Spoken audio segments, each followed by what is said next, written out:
On to thrillers for a wild ride, our program today. I feel like I should say something like start your engines or, ready for rumble. Quick introduction of the panelists. Yasmin Angoe, author of Her Name is Night, is a first-generation Ghanaian American who grew up in two cultural worlds. She received the 2020 Eleanor Taylor Bland Award for Emerging Writers of Color from Sisters in Crime, of which she is a proud member, and I am too. Yasmin lives in South Carolina, as I said. S.A. Cosby, author of the New York Times bestseller Razorblade Tears, is an Anthony Award-winning writer from southeastern Virginia. His critically acclaimed Razorblade Tears and Blacktop Wasteland were both named New York Times notable books and named Best Book of the Year by NPR, The Guardian, and Library Journal, among many others. When not writing, he is an avid hiker and a chess player. And on the far end, Vera Kurian, author of Never Saw Me Coming, is a writer and scientist living in Washington, D.C. Her short fiction has been published in magazines such as Glimmer Train and The Pinch. She has a Ph.D. in social psychology, where she studied intergroup relations, ideology, and quantitative methods.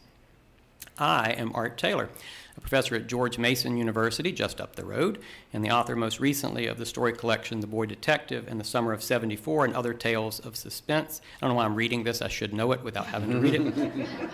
I've been fortunate to win some awards for my short fiction, including an Edgar Award a couple of years ago, and I say that as a segue to congratulating both Vera and Sean for their Edgar Award nominations this year. Those will be announced next month. Good luck ahead with all that. All right, so that said, I want to start off with some questions. Now, I have a confession. As much as I've talked about how much I love the Virginia Book Fest, I did not read the write-up for our own panel until a couple of days ago. It seems like it'd be the first thing I did. I had delved into the novels first, came back to the write-up later, but I was impressed with how well whoever wrote up that description did, talking about the pain of losses and the fury of past wrongs, and characters bent on revenge, which finds a common ground with all the books that we're going to be discussing today. What struck me, however, before reading that description was how different each of the books was. And so I want to invite each of you, I know this is not a fun thing to do sometimes, but I want to invite each of you to introduce your book briefly, tell us something about the genesis of the book as well, what got you into writing the story. And we'll start here. Yasmin. Yasmin. Okay, so my book, Her Name is Night, is about an assassin, Nina Knight, who works for an elite she's an elite assassin, and she works for this clandestine organization called the African Tribal Council. And while on a mission for them, she comes across one of the men who raised her Ghanaian village and killed her family and sold her into human trafficking. So she comes across them after like 17 years, and she has to make that decision whether she is going to go through with her mission or she is going to go on her own mission of revenge, and that is what she does. Nice. Now, where did the idea for the story come from? What drove you in that direction? I think I was mad at someone, and I was going through a divorce, and I wanted some revenge. A little bit of that. I was going through a whole bunch of different things at that time, and so I decided I was just going to kind of write through my emotions with a whole bunch of different themes, which I think we'll talk about later, that you see in the book. But yeah, I wanted to talk about my culture in a different way, and I wanted to like really write about a female who is in this space that you don't normally see females in this action-packed John Wick-esque kind of, which my friend here said, kind of John Wick-esque kind of position. And then not only that is she a woman, but she is a woman from like Ghana who, we never see that. So I kind of wanted to blend all of my favorite kind of things into this one story. I teach Sue Grafton's A is for Alibi, and I think she wrote that as well, in part because of a divorce and started. So you've got a good career ahead of you there. I was also going to say, we met last night at the Crime Wave event last night, and afterwards we were chatting a little bit, and was saying how much I enjoyed the book, and I said it was a fun book. John Wisk-esque. There's much in there. And then I thought about the human trafficking stuff that's in there, and I was like, felt very self-conscious. I said, well, I don't mean fun. And then suddenly stumbled. It is, and this is one of the questions we'll get to later, it is a very entertaining book. It's also a heavy book in many cases. We'll talk about that soon. Sean? Razorblade Tears is a story of two fathers, one black, one white, both ex-cons, Ike Randolph and Buddy Lee Jenkins, who have very little in common except that their sons, Isaiah and Derek, were married. And at the beginning of the book, their sons had been murdered. And so these two men of violence who did not accept their sons for who they were, who had quite a bit of prejudice and homophobia within their own heart, decide to investigate the crime when it seems like the police have lost interest. And so it's a path, they get set on a path of revenge, but also redemption. They're trying to do better for their sons in death than they did in life. And so these two men of violence wreak a path of bloody vengeance throughout southeastern Virginia, and including using a wood chipper. Mm-hmm. And where'd the idea come from? Like, what prompted you to? It came from two places. One, I have a really good friend of mine who is a writer and former, Todd Robinson. He used to publish a magazine called Thug Lit. Mm-hmm. And one day I was talking to him about the fact that we are getting older. And both of us, I don't want to speak for Todd, but I grew up kind of a roustabout, kind of a ruffian, you know, and I've had a bar fight or two or three, and you get to a certain age where you realize that, you know, I have more yesterdays than I have tomorrows, and what does that mean, and what does that look like, and are there things that you wish you could change, and are there things that you wish you could get redemption for? So that was one part of it. The other part, I have a relative who came out a few years ago. He and I are about the same age, and so he came out to his parents, my aunt and uncle, and it didn't go very well. And so later on, I took him out for a beer, and we were talking, and he said two things that stuck with me for years when I started this book. One thing he said, you know, if I could do hair, if I could, like, was a hairdresser, or I could lead a church choir, they wouldn't care if I was gay. Because in the Southern community, in my experience, you know, if you have a skill like doing hair, or you can play the piano, people sort of leave you alone as far as your private life to a certain extent. And then he said, maybe I should have just kept it to myself. And that really struck me like a hammer. Mm-hmm. Because, as I said before, I was a bit of a ruffian, and I put a lot of gray hairs on my late mother's head, but she never stopped loving me. And so I couldn't understand what it felt like to not have unconditional love from people that are supposed to love you unconditionally. And so that's sort of where the two things that came together to create the book. Mm-hmm. We'll come back to that revenge and redemption as well in just a little bit. Vera? Never Saw Me Coming is about an incoming college freshman named Chloe, who is very intelligent, and she is a diagnosed psychopath. She's entering a special program at a university in D.C. where 7 diagnosed psychopaths who are undergraduates get to go to school for free in exchange for being in this study where they're essentially contributing to the science of understanding the mind of a psychopath. But the real reason she is there is to hunt down a boy from her past who wronged her and kill him within 60 days. And then what she doesn't know is that there's someone on campus who's hunting down the psychopaths in the program one by one.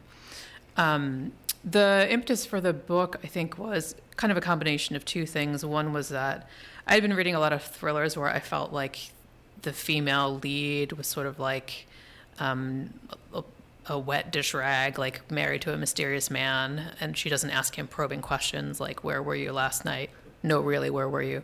The way that me or my friends would. So I wanted to write a character that was like a lot more agentic and smart. And that secondly, I had kind of heard about programs for the treatment of psychopaths before, and I just found that like a really interesting idea of like, what if there was a school full of them? And I thought a school was a bit much, so I changed it to like 7 people in one panel study. Now, I'm going to do a little follow-up here as well. Obviously, as I said in the bio, you have a PhD in social psychology. Yeah. Was that part of the impetus? Was that interest something that drove you, or was that... Not exactly, because I'd always been interested in true crime. And mm-hmm. in the process of that, you kind of come across this type of stuff. My background in psychology helped more with understanding how a psychology department works, and like what the relationship between the professor and grad students and RAs and that would be. and also helped me read literature about psychopathy that was written for essentially professionals rather than like the mainstream, and that helped like inform the reality of what it is like for them. Good. I'm going to stick with you for a second with the next question, though I'm going to start with Yasmin. In terms of description here, her name is Night begins with Echo Nina killing someone. It's the 5th paragraph of the book. That's not too much of a spoiler alert because it's just the 5th paragraph, just a second. And we learned that she's Wodini. Did I pronounce it? Wodini. I knew I'd messed that up. An assassin. We'll say that is a synonym. And Never Saw Me Coming has Find Will at the end of the 3rd paragraph, just that line, Find Will. We understand by the chapter's end that Chloe does plan to kill him and has a timeline for doing so. And Sean, you've already mentioned revenge and redemption. Ike and Buddy Lee and Razorblade Tears are both ex-cons. They do not seem to be the best fathers, and that's part of the guilt that's driving them. And my question, and I'm going to start with Vera. What's the challenge in having protagonists who seem, at least, at the beginning, to be doing things that maybe aren't so positive or that we might associate with villains, the desire to kill, the actual killing of somebody? Yeah, I was actually pretty indifferent towards that. I knew that there would be some segment of readers who were just like, these people are morally reprehensible, and like some of my, Goodreads reviews say that. I'm like, I say up front they're psychopaths. But I mean, the thing that's kind of interesting is that most people get sort of charmed by Chloe and end up rooting for her and like wanting her to kill this boy, who really is just like a terrible person. And maybe Chloe is too, but like because you're in her head and she's also kind of charming and funny, you end up getting kind of caught up in her web. So, I mean, I think I'm not really interested in reading a book about someone that like makes the correct moral decision every single time, because that's not really like a novel. I don't think the purpose of characters is to be like, well, I want to read about someone who would be like my friend in real life. Like, no, I want to read about someone who's interesting. So I think part of my goal was to lure the reader into wanting to see the revenge plot be played out. Yeah, I teach at Mason, as I mentioned, and a lot of my students in the creative writing program they talk about the idea, well, I want my characters to be likable. I want, and this is something that they've heard from others you want. And then they fall back on that word relatable. And there's a lot of different ways to look at this. But Chloe's got great voice and great style, and as you said, very charming in some way. I think that's one of the ways that we bring a reader in some ways. Sean, go ahead. I think for me, with Ike and Buddy Lee, they're not the most likable characters in the beginning of the book. But to your point, I think there's a distinction between likable and relatable. And so, I don't have any children, but I helped raise my niece. And to me, if someone did something to her, I could very well see myself putting them in a wood chipper. I wouldn't have no problem with it at all. And so what I tried to do was very similar to what Vera did was, bring you into their world, bring you into their mission. The first few chapters of Razorblade Tears is really trying to articulate the grief that they're going through, the pain that they're going through, and trying to put you in that place. And so the problem is for men like Buddy Lee and Ike, they don't have very good nonviolent conflict resolution. And so for them, their language, their communication is violence. That's what they know best. That's what they're good at. And so they use that to, like I said, try to find this sort of redemption. I get bad Goodreads reviews too, that, these are terrible people. And, as Vera said, I tried to put on the book, they're going to kill people. That's a part of the plot, and so I don't, I'm not trying to like woo you in here under false pretenses. And so I think by the end of the book, what I tried to do was I tried to increase their communication between the two of them. So by the end of the book, violence isn't the only way that they can communicate. Because at the beginning, they hardly talk to each other. They have these very one-sided conversations. Buddy Lee is trying to talk, and Ike doesn't really want to. And by the end of the book, they've become, if not friends, they've become acquaintances. They become partners. And so their conversations, the conversations about race, about sexuality, about their own guilt, helps the reader kind of fall in love with them to a certain extent. And there are things that happen in the book that I get people all the time that will write me emails, and it's like, I read the last 4 chapters crying through tears, and I'm like, yeah, that's the plan. That's what.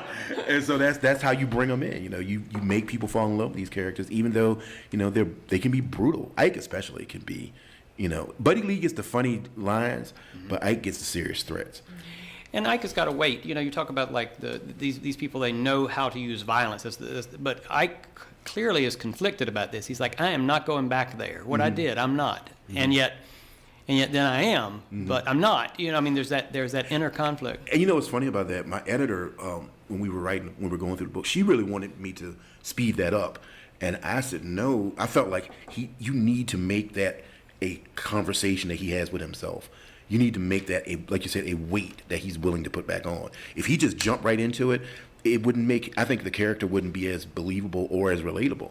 It takes him a long time to finally say, okay, yes, I'm going to let this beast out of this cage with these fragile bars. And so I think that helps to bring the reader in to care about the character as well. Absolutely. I think that's right. Tell your editor that we all agree.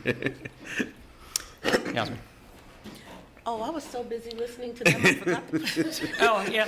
It's about the idea of, we start out, in your case particularly, fifth paragraph, we've got a killing, and that is the thing we usually associate with the bad guy doing something like that. And yet this is the person who's got our heart here. Right. How do you manage that balance? Well, yeah, so like Vera, I was really indifferent to it because I actually really like an unlikable character, and I like a strong female character who is unapologetic for whatever it is that she does. And so Nina is very unapologetic. This is my job, and so I take pride. I'm going to do it well, so I'm going to kill you well, and so you can leave with that. And I think what I also tried to do was make her relatable, to the reader. So she's not just someone who is just thinking about it all the time. There's lots of depth and layers to her. She's like, I like to say she's like Shrek and the Onion. She's, there are just all these layers to her that you uncover. And so because you know that she sees this as like a job, as something that she needs to do, and through the book you'll learn from her befores why she's doing the things that she's doing, and how she really came to be that way. And I think that is what I tried to give the reader to kind of let them understand. Maybe not necessarily to justify, because some people say you can't justify killing someone. Sometimes you can, but to give them a reason as to why, okay, this might be okay. Because I did have one of my readers, one of my critical partners say, well, why does she have to kill? Like, how are you going to, justify her being an assassin? And I'm thinking to myself, well, I really don't need to, because, it is what it is. And I'm tired of always having, to explain and justify why we make the decisions that we make. It is what it is. And so that's really what I tried to go with for her. I'm going to stick with you for a second, because you for the next question, you talk about learn from her befores, and also about the idea of peeling an onion. And part of this, always, and each of you are talking about this, is we get to know the characters better. Characters are changing. We discover new things about them. This one is particularly for you and for Vera, but I'm going to start with you. We're used to thrillers having shifts in point of view. It's a fairly common technique that you're going to work up to like a cliffhanger and then suddenly cut away to something else, and the reader's like, no, I want to know what's going to happen, and then they're going to keep reading to find out. And so you're both doing something a little more sophisticated in terms of point of view, in terms of the structure of this. Even at the level of whether there's a first-person narrative, an I telling the story, or whether we're talking about, seeing things through a third-person perspective. In your author's note, you explicitly talk about that decision to use first-person in one section, one strand of the book, and third-person in another, those shifts of point of view. Can you talk about that in terms of the befores? Right, yeah, so my book is told in dual timelines from Nina's perspective as she was a 14-year-old. So Anine is 14, and those are the befores. So that tells you how she led up to what she is now. And then it's told in the after chapters, which is third person past tense, as Nina, 30-something-year-old, the assassin. In the befores, I wrote that note because I knew people would be like, the switch in tenses, it's first person present tense in the befores. They would be like, oh, the switches are a little confusing. I don't know, who's speaking or whatever. And I just kind of wanted to really lay for the reader, this is what you can expect. Because I don't want anyone to say that I didn't warn them or whatever for anything. So I try to warn them for everything. And I chose that because I felt that at 14 years old, Anine would be innocent She doesn't know the evils of the world. She only knows her idyllic Ghanaian village of Mcconaughey, and that's all she knows is her family and this beautiful place. And then evil comes in. And so at 14, she's open to the reader. She's welcoming. She doesn't mind them in her head, in her space. And so I want the reader to experience everything as she experiences everything in real time. But as she, in the afters, when we have that with her in third person, older, having experienced all these things, she's not as open anymore to the reader. She is going to be just as she is with the other characters, closed off. She's not going to, invite them in, and she's going to talk as if everything's already happened, very like monotone, compartmentalized and everything. And so that's the experience that I wanted the reader to have, that openness, and I'm inside Aninye's head and I'm feeling all these things, and then, wow, Nina is holding me at an arm's length. I can't get in her head like I could with Anine. And so you feel the two different, it's like two very different people, but they are the same person, if that makes sense. It does. And it's interesting, we think about changing the texture of different time frames. And that seems a little counterintuitive to have the past scenes in the present tense. When you talk about it, it's clear that there's, that form here has a function. Style has a reason for that. And so it's interesting, though, that you feel like you had to explain it to the reader beforehand in some way. Everybody's talking about what the Goodreads reviews might turn up, so it's interesting being a little proactive. Yeah. Well, see, I don't even read the Goodreads. I'm like, this is what I got, and y'all either take it or leave it. I don't, But and that's just what it is. But I did want to just kind of explain that a little, because I wanted people to enjoy it. So I just wanted you to come in knowing kind of what you have and set your mind to it. Yeah. Good. Vera, I want to come to you. You talked about Chloe being very charming at the beginning. We talked about that first-person narration and the connections that we make there. It's interesting, as we're doing that, we'll also switch and get Dr. Leonard. Leonard Wyman. I make sure I get my names right. A little bit from Dr. Leonard's point of view. Then we get Andre, and all of a sudden we realize that there is a sophisticated sort of structure there as well. This is not just a first-person narrative that's carrying us through. What was the decision there? I'm a sort of a very old-fashioned storyteller, and I don't like when I read a mystery and I feel like the author sort of cheated for the sake of like making a plot point or like a twist. So I wanted to use the toolbox, the tools that are already in the toolbox. So like point of view is a big one. So we see Chloe in first person, and then when we see her through the eyes of her therapist, he sees her as this like, intelligent young girl. He has no idea that she's like planning murder. And then we move to Andre's point of view. This isn't really a spoiler, but he's in this psychopath program, but he's faked his way in. He's actually just not a psychopath at all. Then I was like, okay, he's seeing the other psychopaths in the program from his perspective of like, he's just, in over his head entirely. So part of the way the mystery is built is through you as a reader knowing information that the other characters don't and being really faithful to that. So when you're in one particular character and they don't know something, so when you get to the third narrator, who I won't name him or her, he's making a list of potential suspects that includes Chloe on it. Because of course, he would think that. Some readers are going to think, well, maybe Chloe did do it, and I'm just playing a trick on you, which, of course, I would never do that.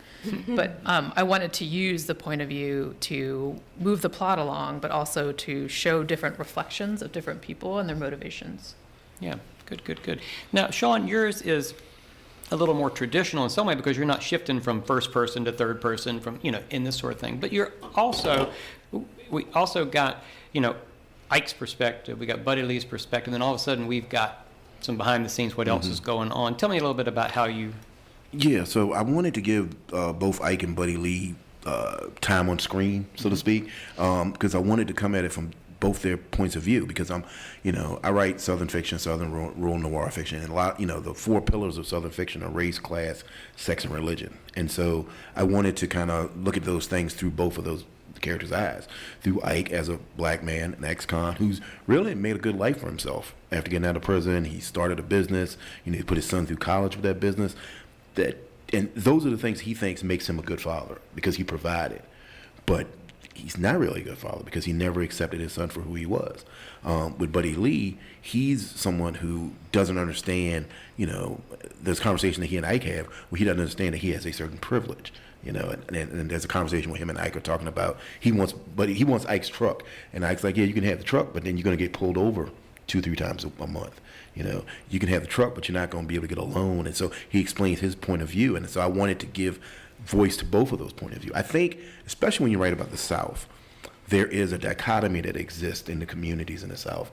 I, as an African-American man from the South, sometimes have more in common with a white person from the South than I do someone from a more metropolitan area, because we've grown up in those same environments. I always say that, I grew up in very, very disadvantaged economic circumstances. City poor and country poor are very different situations. And so sometimes there's a camaraderie in that poverty and that ideal. And so I wanted to give both of those characters voice to that. And then also, I just wanted the reader to be able to see how these two different characters handle their grief. Because, they're on this mission of revenge together, but they look at it in very different ways. And so I use just a pretty traditional structure because I don't think I have the skill to pull off anything fancy. So I just stick with, here's these two guys. Here's some hammers and shovels to the face. Let's keep it moving. So that's sort of where that came from. Well, I'm going to stick with you for a sec, talk about place. You're already bringing up that you write Southern, rural, Nor. You talk about the difference between, rural Nor, urban Nor, many levels here. Place informs your writing in so many ways, as you've talked about before, not just here, but also in previous works and short stories and the novels before. Tell me a little bit about how place, and I'm going to take another step, because I've heard you talk about Flannery O'Connor, reading Flannery O'Connor, for example. How does Southern literature, how has that influenced you, place and literature? Well, for me, I always say that Virginia is my heart and my home. I grew up here. I was born in Virginia. This is a statement that's not original to me. Ace Atkins said this to me. He said, the South is the mother of America. Everything starts from the East Coast, from the South, and expands outward. And so the South can a lot of times be a microcosm of what's good in the country and what's bad in the country. And so for me, place is like another character. There's a certain atmosphere, there's a certain sensibility that comes from writing rural Nor. I did a long Twitter thread a couple months ago about rural writers, and had a lot of friends of mine, Laura Hightower, Wiley Cash, Steve Weddle, a bunch of people that are Southern rural writers. And I said, what is it about rural writing that stands out? Because I know what it means to me. And Laura Hightower said this. She said, it is the connection it is the connection to the natural world that informs rural writing. Because, I grew up chopping wood. We had a wood stove, right? And she said something online that stuck with me. She said, chopping wood is not exercise when you're in the rural environment and you're poor. You're either going to chop this wood or you're going to die. And so that's sort of that rawness, and that goes back to Willa Cather, that goes back to Jack London. That rural idea is a through line through most rural fiction, and especially Southern fiction. And so for me, the place is paramount. Like I said, it's just another character. It informs the story, the narrative, and the plot. And so for me, I don't know if I could ever write anything outside of the South. I could try, but there's just a unique connection to the South that it means a lot to me. And so also, you brought up Flannery O'Connor and William Faulkner and other great Southern writers, Ernest J. Gaines and Alice Walker. Like I said, those four pillars are very important to Southern fiction because there is a intersectionality in Southern fiction between race, religion, sex, etiquette, Southern hospitality, so to speak, the hypocrisy of Southern hospitality that exists. Like Malcolm X said, there's no place more divided in America than church on Sunday morning. My county, where I was born at, Matthews County, the smallest county in Virginia, 7,900 people, and there are 28 churches. And so you talk about how religion informs the community. You talk about how that informs race relation. You talk about how that informs sexual identity. You talk about how that informs class. I'll just tell a real brief story. So I was in the supermarket the other day, and 2 people came up to me, and they had copies of my first book, Blacktop Wasteland, and they wanted me to sign them. These are 2 people I went to school with, that made fun of me all through school for wearing secondhand clothes and yard sale shirts, and now they want me to sign their book. And that distinction with class, because they were wealthy, they were well-off kids, you know, and so, you know, it's one of those things where I signed it, you know, but in the back of my mind, it's like life is a wheel, you know, because here you are wanting me to sign this book for your kids. And, you know, you made fun of me for years. You know? So I think that's the thing that is class is very interconnected in small towns. And so for me, when you talk about Flannery O'Connor, how she said that, you know, the South is Christ haunted. And I think that is very important too. The thing I'm working on now is very much about how all those pillars interconnect. I don't go so much into religion in Razorblade, but I definitely talk about race and class and how those things interconnect and intersect. And, you know, that the difference between rich man justice and poor man justice. You know, that's the reason Ike and Buddy Lee start their mission of revenge, because they're poor men and nobody cares about their sons. You know, and the people that did it are probably going to get away with it unless they do something about it. And I think also I'll just say this and I'll finish up. That idea of homespun justice is something that's unique to the rural areas. I wouldn't say unique to the South, because you'll find it in Midwestern fiction. You find it in like The Devil All the Time by Donald Ray Pollock. But that idea of like, we're going to handle this ourselves. Because we live out in the middle of nowhere and we don't have time to go to the police. I grew up in circumstances like that. I grew up in a place where, you know, I grew up behind a bar. And so one time my female cousin was out there, and some guys were harassing her. And my uncle went out there with a sock full of nickels. And so, you know, he handled that. That is something I think that is unique in so much as the way it interacts in the South. You have that in the cities, you have that in other areas, but there's this idea that we have to look out for ourselves because, you know, nobody's going to come out in these woods and take care of this for us. So all of that is informed in not just this book, but like you said, all my writing. Good. I didn't mean to ramble, I'm sorry. No, you're good. I did not reach for the gavel, not once. So, Vera, I'm gonna go to you. We'll go from one extreme to another, rural to urban, and obviously, as you mentioned already, informed by the university setting as well. How does place and maybe DC as well? I know that DC plays a role in this too. How is that a part of what you? Yeah, I've been living in DC since the 90s, and I wanted to set a book there because I think depictions of DC are frequently solely focused on politics, and people don't realize like 750,000 people live there and have nothing to do with politics. And it's often referred to as like DC is a swamp, and like actually it's like a city of people, and it's a strange city because it's, you know, it's neither north nor south. It's not a state, but it sort of is. You know, taxation without representation, and it's a small city, and a lot of depictions that I've seen of DC have shown it as like being all white when it's actually really diverse, like not just in terms of like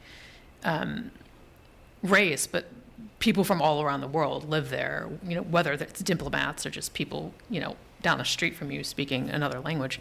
So I wanted to place it there, and I wanted to have like a lot of references for locals that are just not the standard, like Washington Monument, White House. Like there's actually, you know, like restaurants and other places. And then I wanted this university, which is like a fake university called John Adams University, which is sort of a joke about George Washington University, which is where I got my degree. So that is a campus that is in the city for real, but still feels kind of isolated. So when you're in the campus in the book, you feel like you're in a singular location, even though it's embedded in DC. And like, there's references to these large protests occurring in the book. It's like not exactly specified, but a lot of this book was being revised during various protests having to do with the Trump administration. And this is kind of this like chaos in the background that Chloe wants to take advantage of. Like, well, if I murder someone during the chaos, no one's going to notice the little chaos that I caused. So I wanted like in some ways, I think the book is a little bit of a love note to a city that I love. And I've been happy that locals are happy with how it's been depicted. Yeah, I'm gonna, Sean mentioned Twitter a little bit ago. You had tweeted at one point that your characters is not a millennial novel. I'm gonna get it wrong. But you said something about not millennials because you're too old to be a millennial and your characters are too young to be millennial. So what was it like about trying to write about the college scene today? Yeah, I mean, I went to college a long time ago, so when I was growing up, we kind of just got dial-up internet when I was in high school, and now kids are like hyper online. So I had to a little bit think about what is different for them. Like someone like Chloe, who is a narcissist, would be obsessed with like Instagram. So I didn't have Instagram at the time. I had to like ask people, like, how do people use this? What exactly is Snapchat? Can you do this? Can you do that? But I also, some of it is like maybe not as accurate, where Andre, who's black, goes into this school which is white majority, and that was what college was like for me, where there were fewer minorities, and now like GW is like 50% minority, when back then it felt like it was like 90-10. But I kind of wanted to highlight what that experience would be like for someone like him, where he would kind of seek out other minority students. And then, some of the other characters in the book are just kind of living on another planet, so they're not quite as linked in with what today's kids would be. Well, it worked really well. I mean, I get the sense of like, it seemed real to me. I figured you were an Instagram native, so good. I'm going to move on to Yasmin. The Ghanaian village, that is in terms of place, that is obviously, at the core of this book. Tell me a little bit about place and the way that it informs what you... So I definitely wanted, just like Sean, to really, really focus on like my culture. I wanted to dispel a lot of myths that are about, Ghanaians, Africans, and how they may live. There are a lot of stereotypes and perceptions of how Ghanaian people are, African people are, and I wanted to show with my characters how rich, how cultured, how educated, how just like they just go for what they want, and also how family oriented and culture oriented and traditional that they are. Like they are very, very much proud of where they come from, no matter where they are or what they do, and that's what you see in the organization that I created in the tribe. And that is something, we hear that all the time. Oh, have your tribe with you and all that, but it really resonates with us because we really truly believe that we have a literal tribe, as many cultures do, and then we have the tribe of people that hold us down. And so her village is, it was a nod to my late dad's, village, which is not so much now. It's been assimilated into a bigger town and things like that. But it very much comes from, my dad's, how, he kind of grew up and how, his family was really prominent in the small village that they had. And I just always thought of, if we were, back in Ghana, like, how would that be? We would be, in this really cool village, and I would be the princess of a village and all this other stuff, and that's kind of where it came from. And so that's where Mcconaughey is. It's that village that I envisioned, that my dad was from, and that how he would be, and then how she would be in her, the family and things like that. And even though we don't stay in Ghana the whole time, we are international, and now we go into London and then Miami and things like that. That whole idea of, a village, the tribe is still a village. It's a big village. It's the whole village of Africa because, they want to be united in that way. And I really wanted to just kind of move that through the whole entire story, the whole just idea of where you come from and the pride in wherever, no matter where you are. And we have, that book, Backwoods Justice, in what we do internationally, you know what I mean? Because there might not be people out there to take care of, Africans when things happen. And so this is a group that formulates to take care of things themselves for their people and to bring their people up. Yeah, and this is going to segue to my next question as well. The word thriller, and I actually wrote this down, might suggest nonstop action, edge-of-your-seat suspense, unexpected plot twists, and quick turn-the-page momentum, that wild ride, of course, of our panel title today. Reading each of these books, though, I found as many spots where I wanted to stop and linger, stop and feel, on the one hand, but also think about what was happening or what it was bringing up, an insight, an idea, that thematic weight as much as the forward propulsion that we associate with the thriller. So that's going to be my question. And I want to start with you, since one of the themes that runs through the book, as you mentioned, is, and I'm actually quoting here, the advancement of the African people on the one hand, these positive ends, but then the means to get there, taking the law into your own hands. That's a tension that runs right through to the end of the book.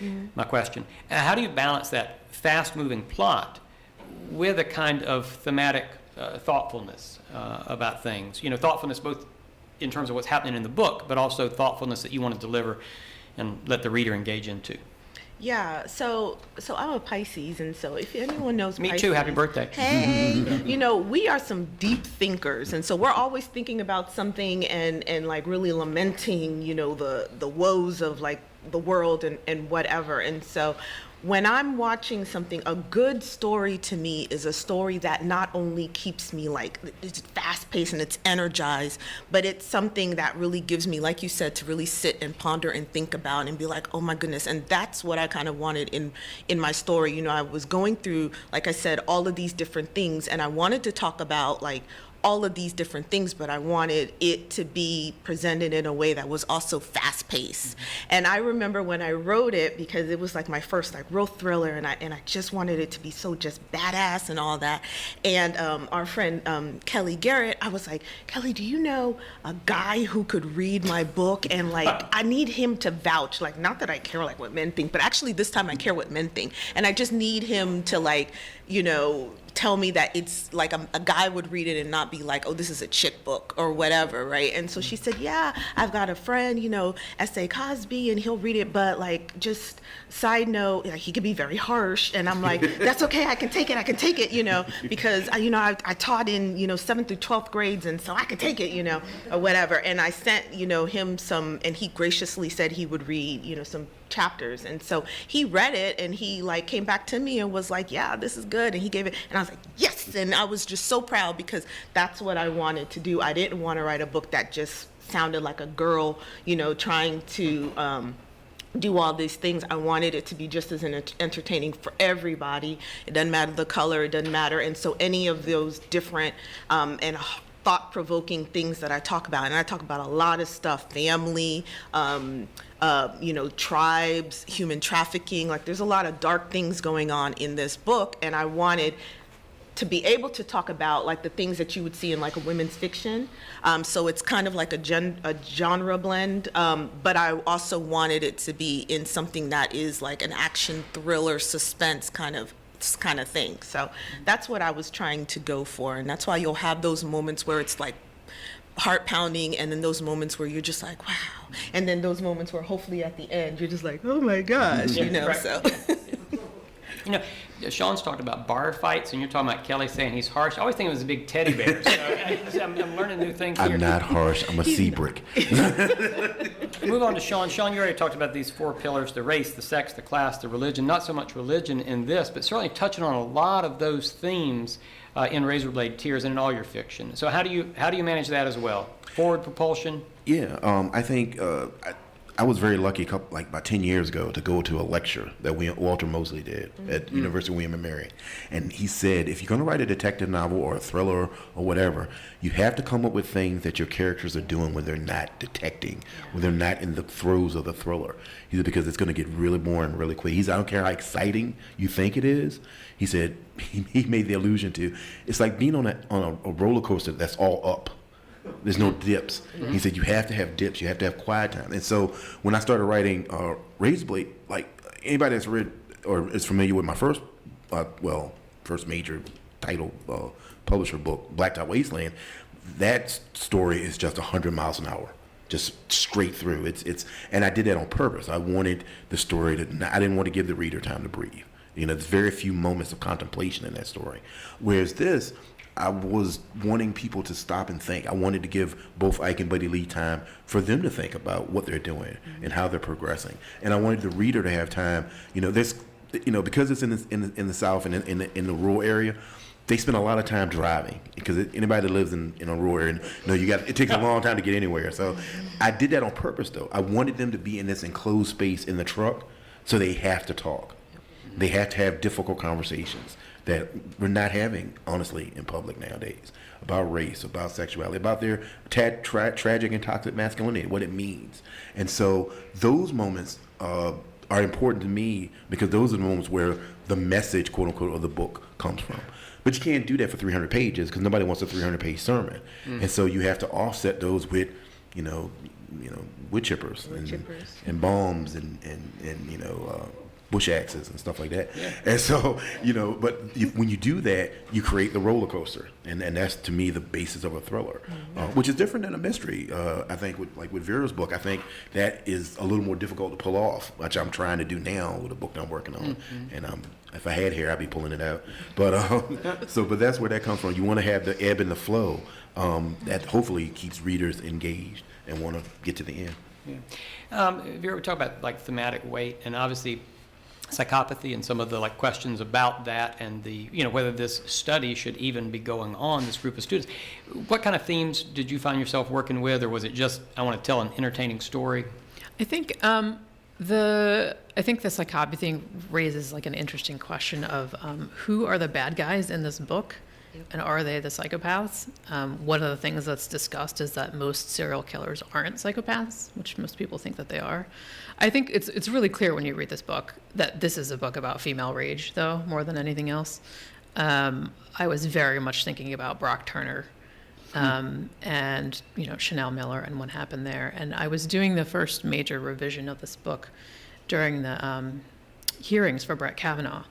And I remember at the time just going to see one of my friends, and we didn't even say hello. She just said ugh. He just made that noise, because that's just how women felt at the time. And it just felt like not only are we impotent, but people are making fun of us to our faces about rape.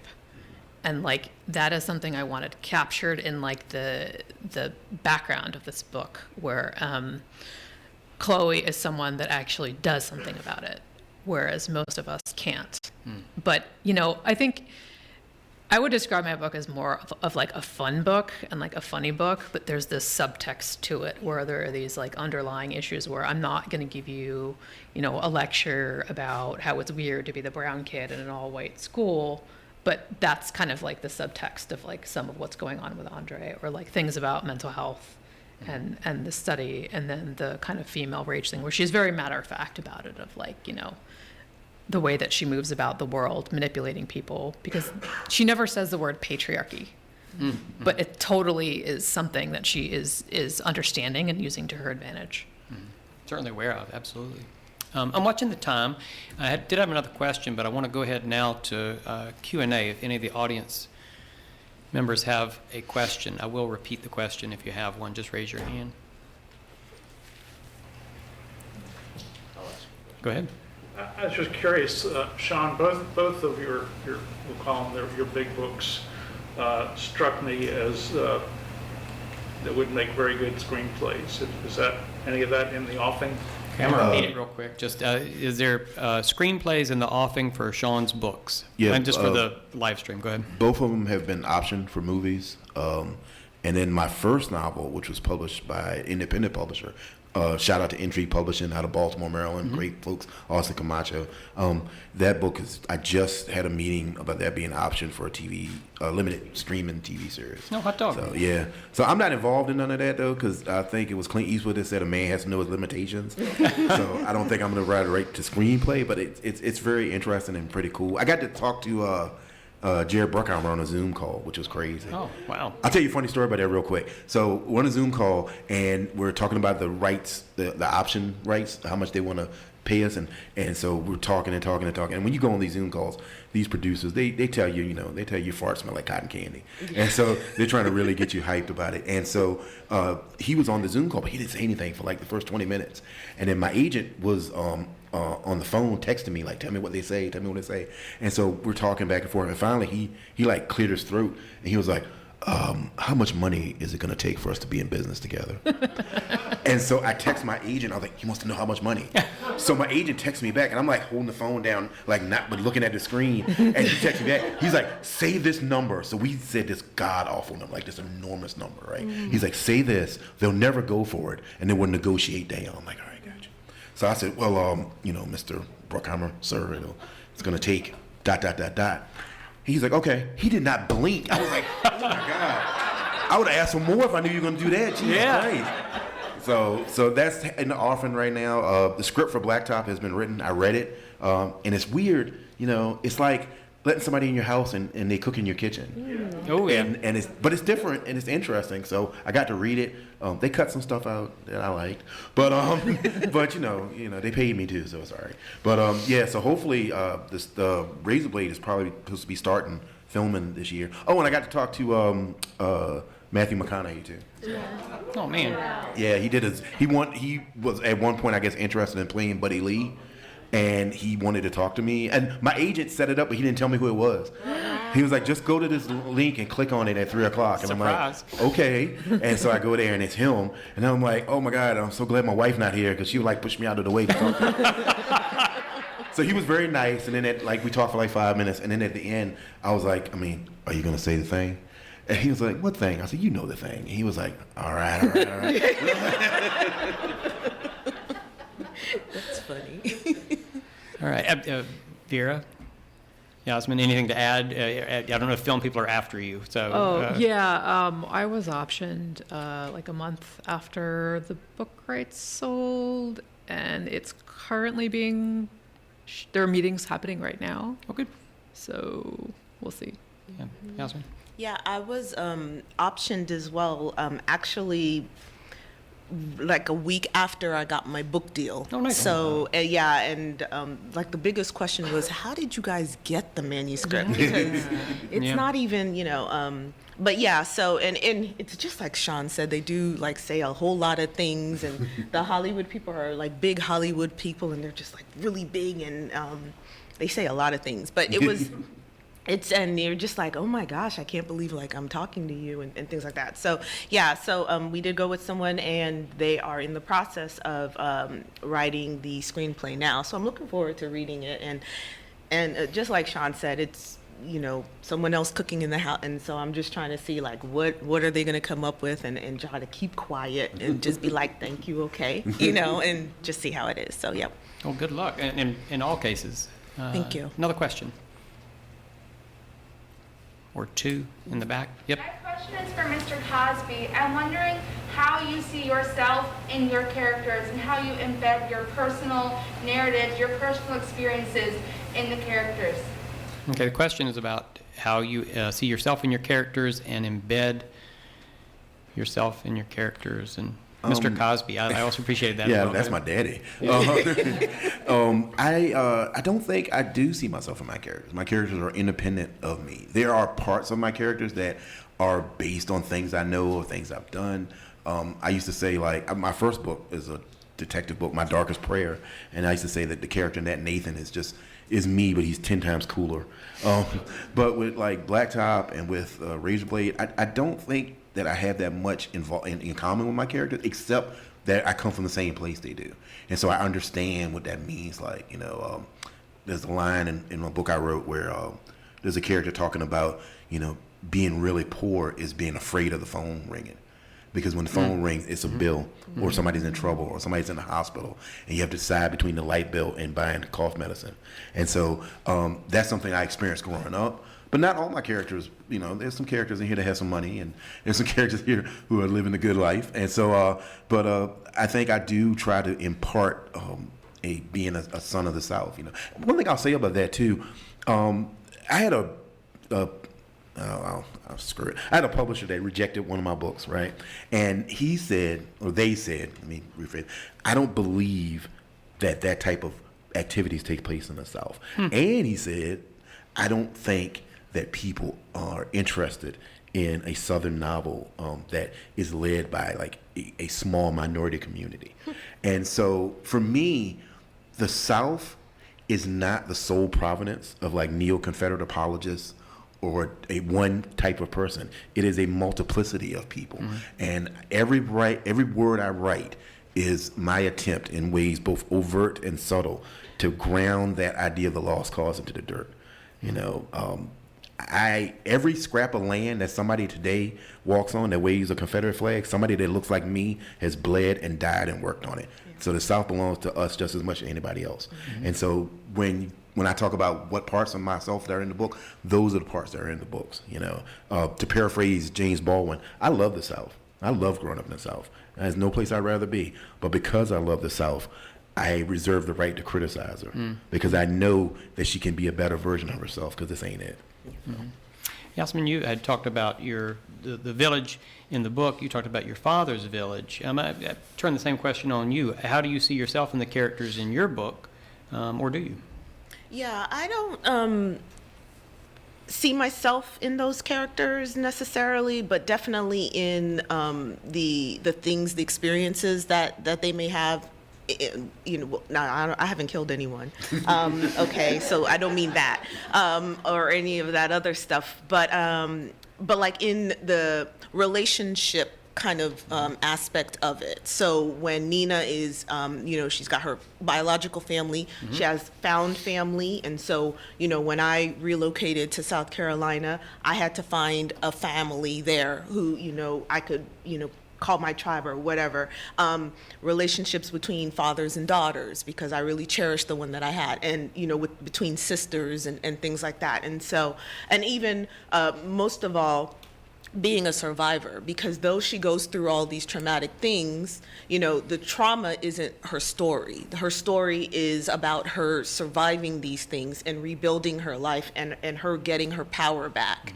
And that is something I guess I can say that was from me into the book, was because the book was me getting my power back that I felt was like taken away from all these different things, that I was going through. And so she goes through these things and reclaims her power by killing people, sure, but like by finding her family, by finding another father figure to show her that there's still, life after all these things. And so she's rebuilding and she's reclaiming and getting her power and things like that. So that's what you'll find, of Yasmin in the book. Okay. Vera? I am not a psychopath, so I don't see myself in my character. I don't actually write about myself, really. Yeah. The one thing that is true is that people who've read the book, who know me, say like, "Oh, I can like hear you when I read this," and I think that's the humor mainly. And I think jokes are great and funny, but the reality is that like when I'm approaching like the darkest content of social commentary, I often have to make jokes about it. I guess as a way of coping, but it's also like a form of aggression, I think, of kind of aggressively pointing something out or mocking it. And I think that's like a little hint of me in there if you know me well enough. Good. We're down to the 2-minute mark. I want to have one last question. It's the standard last question. What is next? What's coming up next? So my book 2, which is the sequel to Her Name is Night, will be coming out September of this year, and then I am starting on the 3rd, so it's a trilogy, and so the last one will come out next year. Good. What's the name of the second book? Or are they still working on that? They're still working on it. It's title. They're still working on it. I don't know. Okay. So seriously, they're still working on it. I was just making a joke. But it's still going to be like a play on like night and all this other stuff. But I don't know if they finalized it. But they asked me. They had the nerve. How dare they? Sean? I actually have a title for my story. I'm working on a Southern Gothic murder mystery called All the Sinners Bleed. It's about the small Southern town and the first black sheriff in the small town. And on the 1-year anniversary of his election, there's a school shooting and a teacher is murdered, and he's murdered by a former student. And so the sheriff finds out that the teacher, the former student, and a third mystery person were a triumvirate of serial killers.